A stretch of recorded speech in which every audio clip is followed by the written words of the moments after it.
وہ اذان شروع کی، ایک بوڑھی عورت آئی کہیں سے اور کھڑی ہو کر سننے لگی اذان. ساتھی نے اذان پڑھی، ساتھی اعمال کے اندر لگے رہے، وہ خاتون بیچاری کھڑی رہی، سب ساتھیوں کو دیکھ رہی تھی. ساتھیوں نے کہا کہ امیر صاحب اس خاتون سے پوچھو کیا مسئلے، بیچاری بہت دیر سے کھڑی ہے، کوئی تقاضا کوئی مسئلہ، کافی دیر سے کھڑی ہے.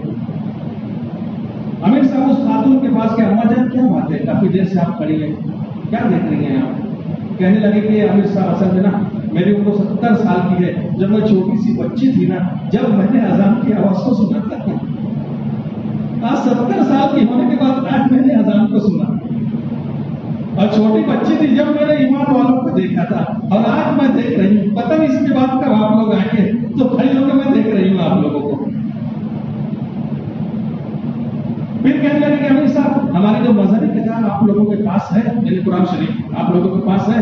ہاں اماں جان ہے نا، مجھے ذرا سا دکھائیں گے. امیر صاحب کہتے یہ ہماری مذہبی کتاب ہے.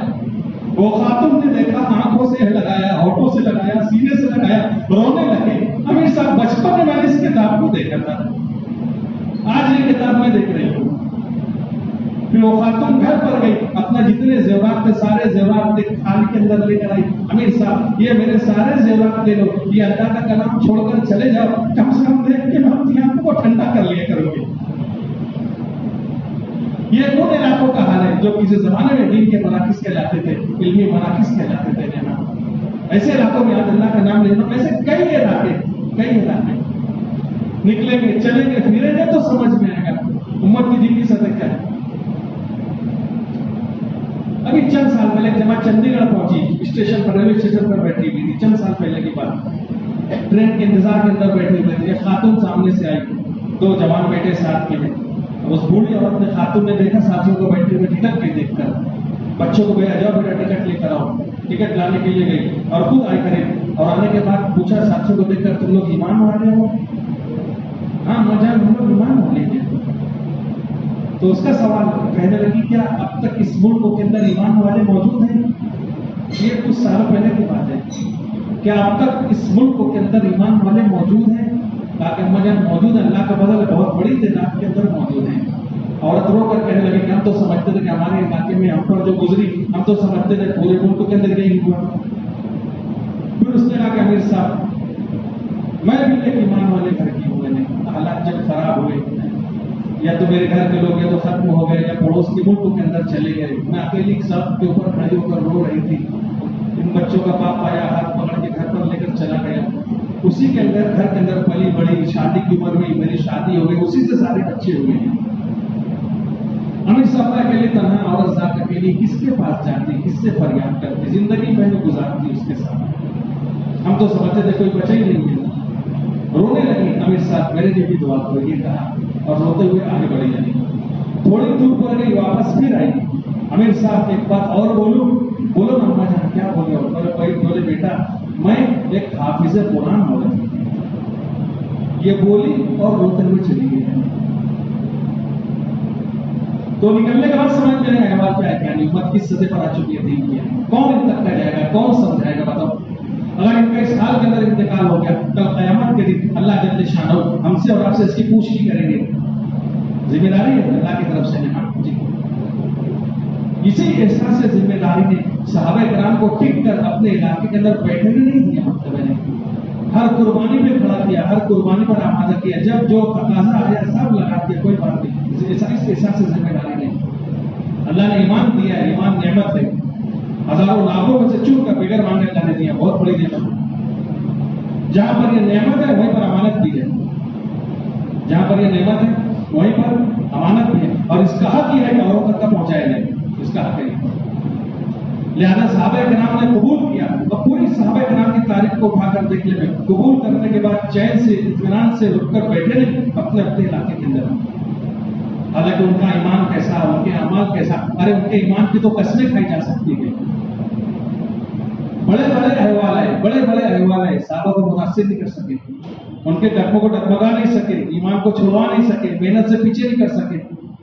صحابہ کی تاریخ اٹھا کر دیکھیں. یعنی آج وہ احوال کو پڑھو تو حیرت لگتی ہے. حضرت شیخ نے جمع کیا حکایت صحابہ میں واقعات، شروع زمانے میں جو احوال گزرے ہیں، شروع میں جن لوگوں نے قبول کیا تھا، جو ان کی قیمت ان کو چکانا پڑی.